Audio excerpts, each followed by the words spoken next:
kulanti wacan wanaagsan qeyrta wada sida tooska nooga daawanaysaa meel kastoo dunida aad ka joogtaan waa walaalkin Cabdirmaan Hussein Macalin halka sida tooska nooga daawanaysaa oo barteena YouTube-ka Emaan Official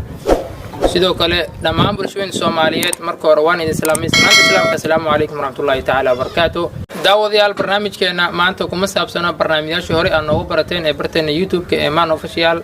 maanta kuma saabsano wax barnaamij ah balse waxa halkaan tacsida tiiraanyada la qaybsanaa bulshooyinka Soomaaliyeed geerida ku timid walaalkeen Abwaan Ibrahim Ismaaciil oo loo yaqaano Sooraan inna lillahi wa inna ilayhi raaji'uun kullu nafsin dha'iqatul maut wa inma tuwaffawna ujurahum yawm al-qiyamah faman zuhzi'a 'anil nar wa udkhila al-jannah faqad faz wa mal hayatid dunya illa mata'ul ghurur naftaan kulli wax ilaahi subhanahu wa ta'ala amaano oo noo dhigtay maalinka ay tahana ma ogin anaka balse ilaahi subhanahu wa ta'ala kitaabkiisa wuxuu noogu sheegay in ay geeri dhadhaminayso naf walba qoonka saaran marka dhammaan bulshooyinka Soomaaliyeed meel kastoo dunida ay dacalada ay ka joogaan waxa la qaybsanayaa tacsida ku timid walaalkeen Ibrahim Ismaaciil Sugulle oo loo yaqaano Sooraan marka xigto waxa si qaas ah tacsida tiiraanyada leh la qaybsanayaa faamilku ka soo jooday Abwaan Sooraan waxa leeyahay Ilaahay subhanahu wa ta'ala ayaa naga jeclaaday walaalkeen marka waxaan leeyahay bulshooyinka Soomaaliyeed ayakana maanta waxa uu ka mudan yahay waa duco Ilaahay subhanahu wa ta'ala ya horey noogu sheegay in naftaan ay tahay naf amaane marka maanta hadii aan walaal aan ku caawino ducada waxay uga tagaysaa gurigiisa dhabta asiga joogo Ilaahay subhanahu wa ta'ala waxaan ugu baryaynaa inuu ka dhigo marti la jecel yahay qabrigana su'aalaha munkar iyo nakiir Ilaahay subhanahu wa ta'ala ha u fududeeyo kii gacanta kitaabka midigta laga siiyana Ilaahay subhanahu wa ta'ala ha ka dhigo marka xigto waxaan leeyahay daawadayaasha qiimaha qadarinta mudan ee halkaan sida tooska nooga daawanayo bartaan ku leenahay ee YouTube-ka Emaan Official iyo sidoo kale daawada hadii aad naga daawanaysid barteena Facebook aan ku leenahay ee Cabdirmaan Hussein waad ku mahadsantahay maanta walaalkeen waxa uu naga mudan yahay oo kaliya aan ku caawin karno waa duco walaal u ducee walaalka anta ayuu kaaga baahan yahay ducadaas waxa dhacday intuu abwaanka noolaa asaga oo nool oo xanuunsan in la yiri abwaanka waa uu geeriyooday aniga oo taas ka duulayo ayaa waxaan ka suubiyay video ku saabsan inuusan geeriyoon abwaankii ee uu xanuunsan yahay balse videogii aan soo dhigay barteeda YouTube-ka Emaan Official iyo sidoo kale barteeda aan ku leeyahay ciwaanka ee Facebook-ka ee Cabdirmaan Hussein ayaa waxa dhacday dadkii inay dhahaan abwaankii waa uu geeriyooday maxaa beentu sheegaysaa waxa la yiraahdaa daawadayaasheeda qiimaha iyo qadarinta mudan waxaan ii sheegayaa anigoo ka duulaya abwaanka inuu nool yahay markaas muusan geeriyoon laakiin dad ba hore waxay u leeyihiin abwaankii oo nool wuu geeriyooday anigoo taas ka duulayo ayaan ka soo suubiyay video barteeda YouTube-ka iyo barteeda Facebook ayaan soo dhigay balse waxa dhacday adiga dhowr saacadood kadib inuu abwaanka geeriyoodo balse maalinkan soo dhigay gelinkeeda dambo ayuu abwaanka geeriyooday Allah u naxariisto Allah yaa raxma ayaan leenahay balse waxaan u sheegayaa inaan ka duulayay asagoo nool dad kale waa uu geeriyooday inay ahayd been balse kadib uu geeriyooday abwaanka xilliga video soo dhigay kadib ma ahan inaan dhaho qof dhintay waa uu nool yahay balse hadafkayga wuxuu anigu ka duulayo abwaanka inuu nool yahay oo xanuunsan yahay oo naga baahan yahay duco ay hadafkayga ahayd ma ahan abwaanka xilliga uu geeriyooday kadib idaa video soo duway inaan ugu talagalay inuu abwaanka uu geeriyo marka waxaan leeyahay daawadayaasheeda barta aan ku leenahay ee YouTube-ka Emaan Official iyo sidoo kale barta aan ku leenahay ee Facebook ee Cabdirmaan Hussein arrinka sidaas ayuu ahaa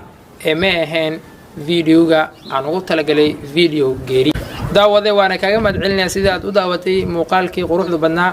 kun iyo kow jeer waad ku mahadsantahay daawade wax ka baro taariikh nololeedkii Abwaan Ibrahim Ismaaciil Sugulle oo loo yaqaano Abwaan Sooraan maxaad ka taqaanaa haddaadan aqoonin balse waxaan ka soo diyaariyay muuqaal ku saabsan taariikh nololeedkii ee daawasho tiir baa naga baxay tusaale mudnaa gob baa naga tegay tudhaalo badnaa tog baa naga gudhay tashigu ku xidhnaa tiriig baa damay tuulada u shidhnaa tilmaamaa go'ay tulmooni badnaa geerida timiyey xaq baa tahayoo talada rabbi baa dhimasho tebisee tanise urugiyo tiiraanyo badnaa geeridu waa xaq wayse kala xanuun badan tahay waxaa geeriyooday abwaan Soomaalidu aad u jecleed waxaa go'ay geed har weyn oo la harsan jiray magaciisa oo saddexan waa Ibrahim Ismaaciil Sugulle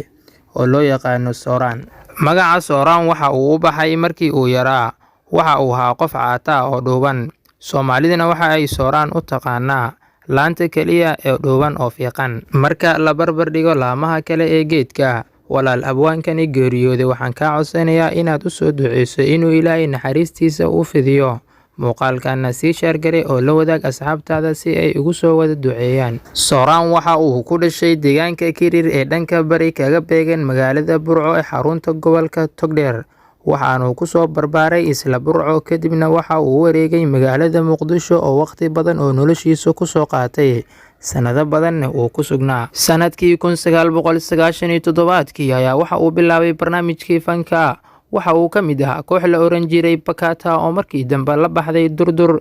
Dabayaaqadii sanadkii 1983 waxa uu kooxda ka ahaa Jila. Markii dambe waxaa si toos ah la soo xiriiray gudoomiyaha kooxda oo ka codsaday inuu buuxiyo boos uu ka baxay mid ka mid ah raggii kooxda uu sameyn jiray heesaha.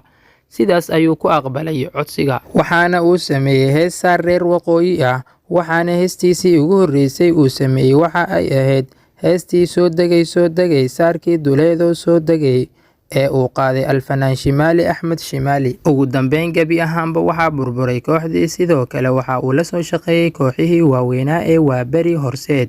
waxaana shaqadiisa ay ahayd matalidda alifaada sheekooyinka. Sooraan Allah u naxariistay waxa uu ku sugnaa Somaliland tan iyo markay burburtay dowladda dhexe ee Soomaaliya, isagoo matalay riwaayado isugu jira wacyigelin iyo maadi, kuwaasoo si weyn ugu dhex faafay bulshada Soomaalida ee ku nool gudaha iyo daafaha dunida. حريم لحظة عادي قبل واري ما نفكوا ذا نذو وارياه لح ماشكما هي يبان هيا أنا أقول لح ما هي ولا عليه وارنا روح أكبر حول لحظة نجيب النيو ذيبين إيه بهين تبي وريد عيش سما لحظة هيا أنا وارياه لحظة يجيب منار ما يديه حاجة نروح بحين بقى Allah u naxariistay naxariistii Firdawsa ka waraabiyay abwaan Ibrahim Ismaaciil Sugulle oo loo garan og yahay Sooraan. Waxa ay saaxiibo ahaayeen Kabtan Jawaan oo ay isbarteen oo ay rafiiqeen sanadkii 2013. Riwaayadii ugu horeysay ay ka soo hormuuqdaan ayaa waxa ahayd riwaayadii ka hadlaysay dhibaatada ay leedahay nabadguurka ka dhaca dhulka Soomaalida oo ay sabab u tahay jarista dhirta iyo geedaha. Allah u naxariistay abwaanka waxa uu ahaa bare, dhiirigeliye, hage, hal abuure, wacyigeliye iyo barbaariye aad loo wada jeclaa. Allah u naxariistay abwaan Sooraan ayaa u geeriyooday xanuunka coronavirus oo maalmihii dambe u yaalay isbitaal ku yaala magaalada Burco ee xarunta gobolka Togdheer. Ehelka abwaanka ayaa codsaday in loo soo duceeyo marxuumka. qofkii wax kulana oo la soo xiriiro. Tacsida tiiraanyada abwaanka ayaa loo kala harin. Waxaa bulshada la wadaagay tiiraanyada madaxweynaha Jamhuuriyadda Soomaaliya Maxamed Cabdullaahi Farmaajo. Sidoo kale waxaa tacsida tiiraanyada la wadaagay ra'iisul wasaaraha xilgaarsiinta Jamhuuriyadda Soomaaliya Maxamed Xuseen Roble.